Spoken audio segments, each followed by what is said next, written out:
వర్షాలెక్కయి రాష్ట్ర రైతులు రందిలో ఉన్నారని ఆలోచించక మరి మరి కొందరికి రుణమాఫీ వచ్చి మరి 1,50,000 లోపల కూడా 1,00,000 లోపల ఉన్నోళ్ళు కూడా వాళ్ళకు రుణమాఫీ రాలే.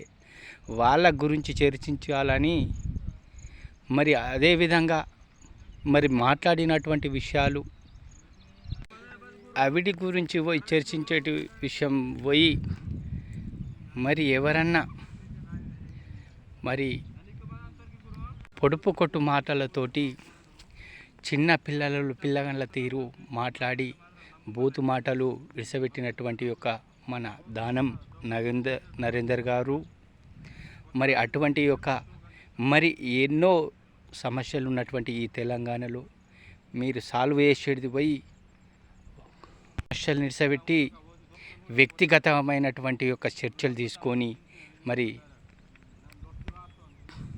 రాష్ట్ర రైతులకు మరి అందనటువంటి ఒక పథకాల్ని మీరు కొనసాగించుతూ మరి ఇక ముందు కూడా మంచి ఒక రైతన్న గురించి మరి బీద సమస్యల గురించి మాట్లాడి ముందుకెళ్ళాలని నేను హృదయపూర్వకంగా ధన్యవాదాలు తెలియజేస్తూ అమ్మ అనే పదాన్ని కొడుకులారంటే ఆ అమ్మ మనని పెంచి పెద్ద చేసి ఒక ఇంత పెద్దవాడిని మంచి ఒక బుద్ధిని ప్రసాదించినందుకు మీరు అమ్మ గురించి కించపరచడం ఇది తెలంగాణ యొక్క ప్రజాపాలనకు మంచిది కాదు.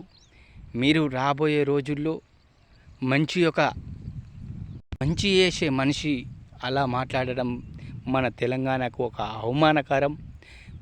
అవమానకరమని నేను ఎన్ఆర్ఏ రైతు సమస్య చిన్న విన్నపించడం జరుగుతుంది. మిత్రులారా, మీకు మీ దమ్మేందో మీరు ప్రజలకు ఇచ్చేటువంటి హామీల పైన ప్రజలకు అందనటువంటి హామీల పైన చూపించండి. కానీ మీరు నలుగురు రాజ్యాంగ పరంగా ఒక హోదాలో ఉన్నప్పుడు మరి రైతుల గురించి మాట్లాడేటప్పుడు అటువంటి బూతు మాటలు ఇక ముందు చెయ్యొద్దని ఈ తెలంగాణ ప్రభుత్వానికి ఈ తెలంగాణ యొక్క ప్రజలకు మీరు క్షమాపణ చెప్పాలని మనవేసు.